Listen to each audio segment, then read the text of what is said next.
It's it's funny how a lot of people fall for this decades-old propaganda of certain countries with certain leaders, and they become very demonized to such a point that you don't even need an argument. You don't even need to present your points or to prove your points, whatever. You just need to say the name, and automatically the people start drooling, like this trigger response, right? And when I was last November, when I was in Russia, I remember I sat down one day I sat down in a cafe having a conversation and a couple of drinks with a Russian friend, and I was asking things about the country itself, details about the way it works, the way people think, all these kind of things that when you hear a lot of propaganda from the West, but you think, you still retain your capacity to think, a lot of questions arise, right? And a lot of questions, I had a lot of doubts about the allegations about freedoms in Russia and all of this, and how do such a big countries kept together, and what does this so-called opposition that the West praises so much, and it says that it's so significant, where do they come from, how are they represented in the rest of Russia? And she was laying it down for me, and it's very interesting to know, because Russia, I'm gonna put it this way, Russia is just a normal country.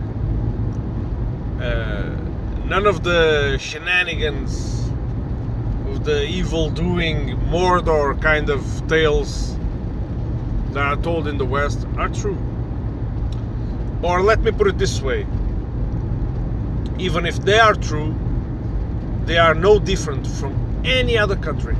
I mean, of course, there must be some exceptions, but I don't think when people evaluate the morality of the character of the leaders, the morality of governments, I don't think they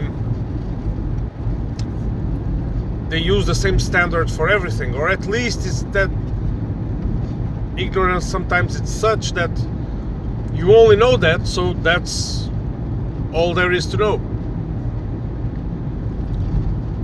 I'm not going to mention, of course, obvious examples of human rights violations within the US. All this system, this very ultra liberal system put in place, which it's criminal it's the minimum I can classify this, the most I think I'm being light when I call it criminal, because it's criminal. It's a system that pushes millions of people into poverty, into desperation, and at the same time it created a mechanism to blame the individual. So everything you do wrong, it's only exclusively your own fault. And so every country has its fault, and the only reason that these countries get demonized, and I think if you watch my videos you know this by now, but I always hope that someone new tunes in. And so the only reason this happens is that you have to portray a very ugly picture of the ones that you consider your enemies in order to galvanize public opinion, so you can do your own crimes go unpunished. And I also remember asking, but this we were discussing about the power of the president of the Russian Federation within the Russian Federation, because this is a character which is portrayed as a dictator, right? A ruthless, a ruthless dictator, and this is a pure fantasy. And she explained to me, and of course it was not a big surprise, that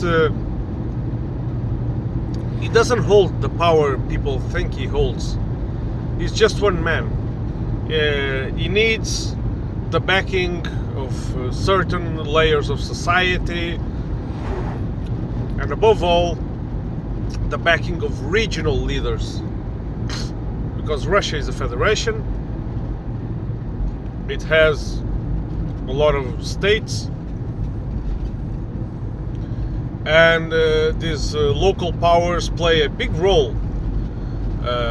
So it's like a cooperation between a lot of powers.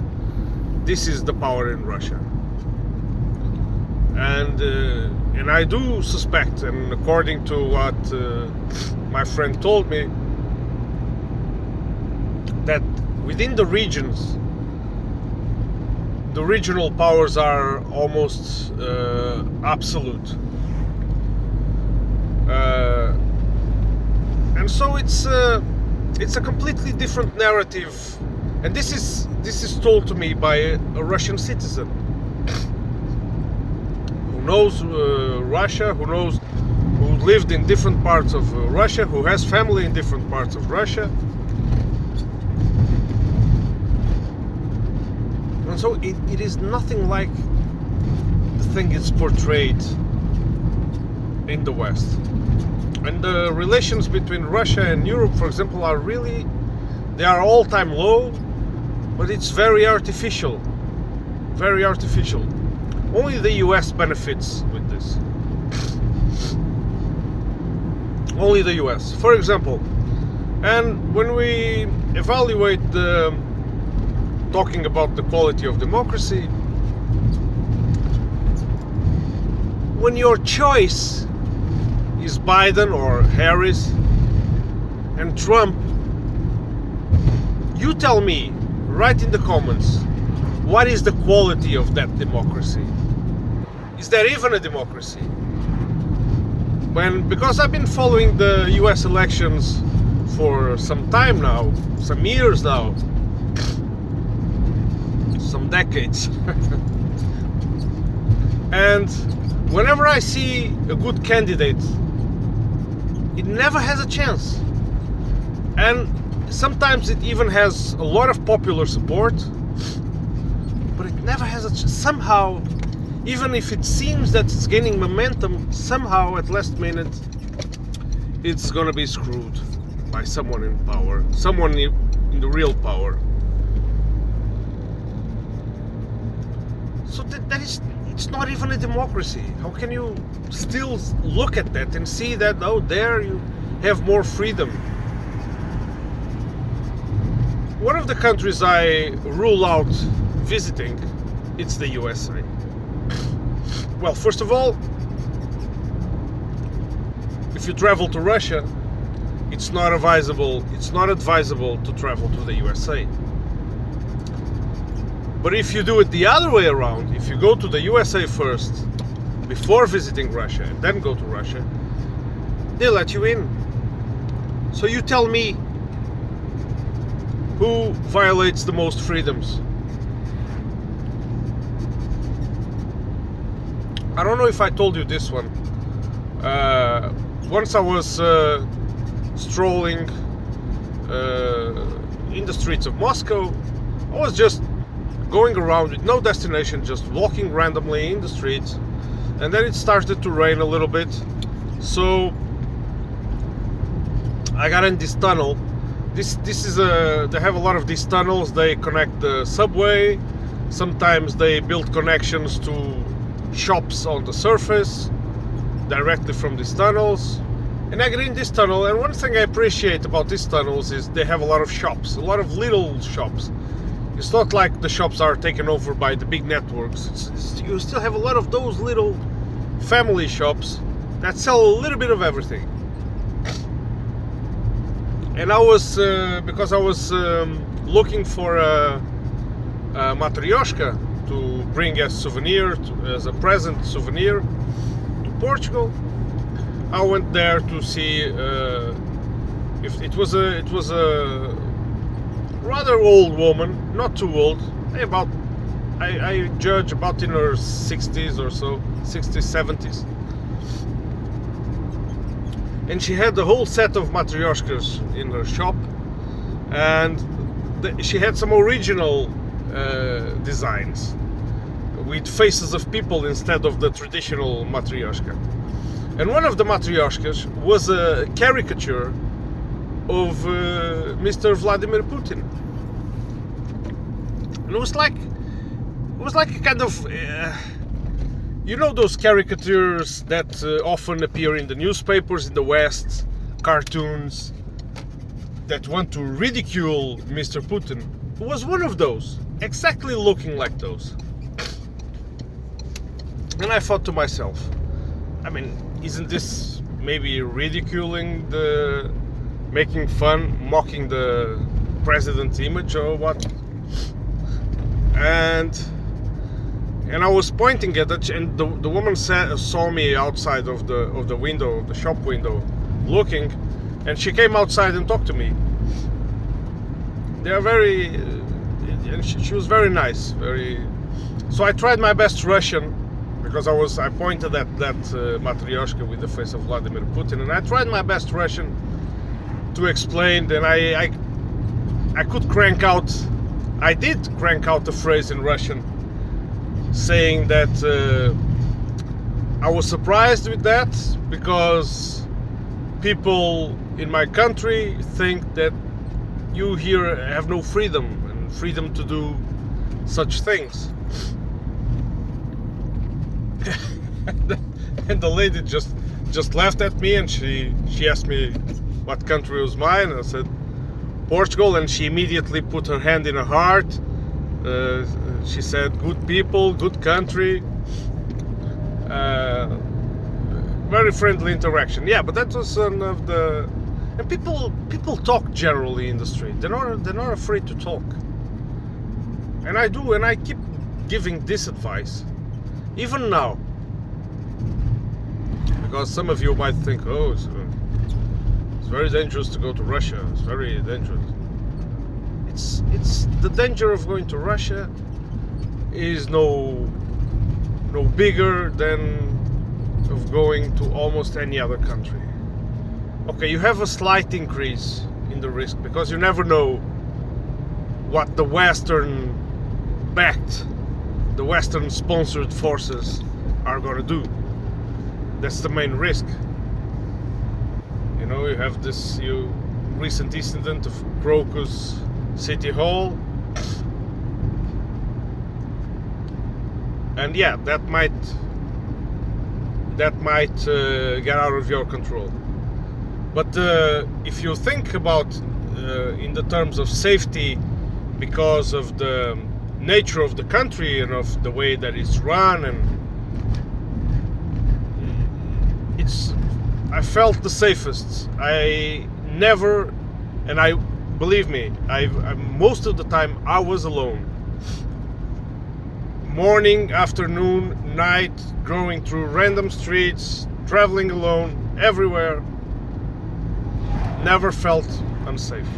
Never. Whatsoever. And I want to reinforce this message, because it's when people hate something that they don't even know, just because they keep hearing this garbage being told to them on television, on social media, or whatever. It's poisonous. It's poisonous to your mind. And one should not fall for that. One of the reasons I went there in the first place was because I myself sometimes started to doubt. I mean, because the number of people that keep telling you the same thing, and you start to wonder, might be me that it's wrong, maybe I'm not seeing well, maybe, I mean, all these people telling me this. So this was the main driver of my impulse to go there. I had to see it. I had to risk it. Well, it was not a risk, but it is a risk when you think it is. If you think that you're gonna go expose yourself to danger. Of course, then I went to Donbass and I went to Donetsk, which I had also huge curiosity, because I wanted to see what was life in the so-called Russian-occupied territories, right? The level of military presence, the level of police presence, the level of control, the level of repression, all of these things that you keep hearing. And I went there, and it's nothing like that. It's actually, despite the shelling, despite the risk of one of you getting hit by shrapnel or dying under the rubble of a building that is hit, despite that, that's no Russia's doing, that's the other side doing it. Two civilians still doing it until today. I don't know for what purpose. It's actually a very nice place, and I don't know if I told you this or also, but it was one of those places that I felt, because when I went there alone, I arrived, the bus arrived, I got out of the bus, it was still dark, still night. I sat on the bench on the bus station, and the feeling I had all the times that I was alone there, that I was not with Russell, was that if I ever needed help, I would find someone that would help me. This is the genuine feeling I had from there. And I can, when I'm saying these words, I can almost hear the backlash, because it's thousands of hours of conversations about this topic. And no matter what you tell them, because the first discussions we had about this topic, people that are propagandized, they don't believe, and it's your word against them. And if you try to present them, I don't know, evidence, they say it's all fake, all can be fabricated, etc., etc.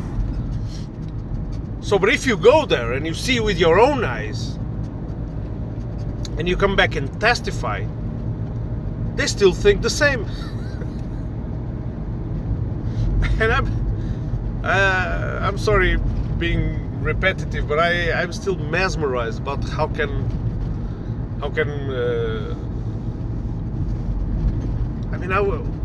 what reason would I have for lying? I mean, and even if you have sometimes you can have negative episodes, right? Things can happen, like in any country. I mean, I live in Portugal. I keep finding assholes every fucking day, on the street, on the cafes, on the TV.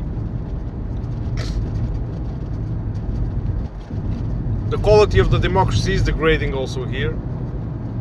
It's still a peaceful country, but you have this NAZIs starting to feel very empowered. It says a lot about the quality of the democracy when police protects these guys, even fills in their ranks, and protects them when they go on these marches and manifestations. If you have NAZIs protesting in Russia, they're gonna get beaten. They won't stand a chance. Yeah, and whatever the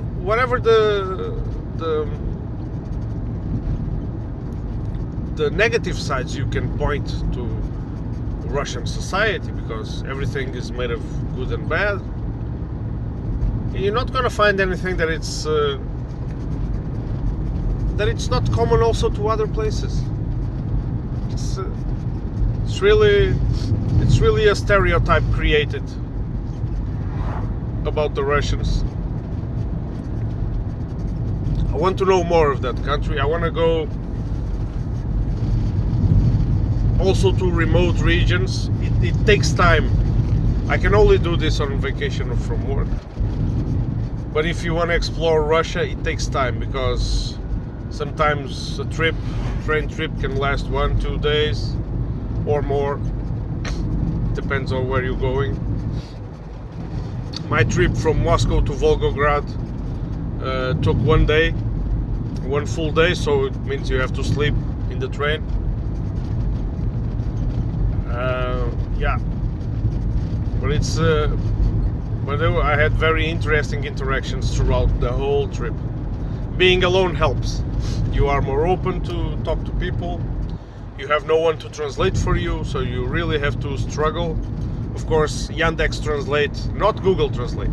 Yandex Translate was my best friend. Much more reliable in that situation than Google. I used Yandex services for everything there. And yeah. And that's it. So don't fall for the evil, the sources of all evil. Same goes for China, but that's another video, and I'll have to go there too, hopefully, so I can tell you about it. But I suspect also things that are told here about freedoms and shit are all bullshit. Anyone can show a video of filmed prisoners somewhere or violence being displayed somewhere. This video can be shown 1,000 times, 1,000,000 times, and that's the only thing people need to be propagandized. Of course, they forget that moments like that maybe happen in their own country, sometimes manifold. Okay, a little bit tired, just finished the night shift, and I hope I see you on the next one.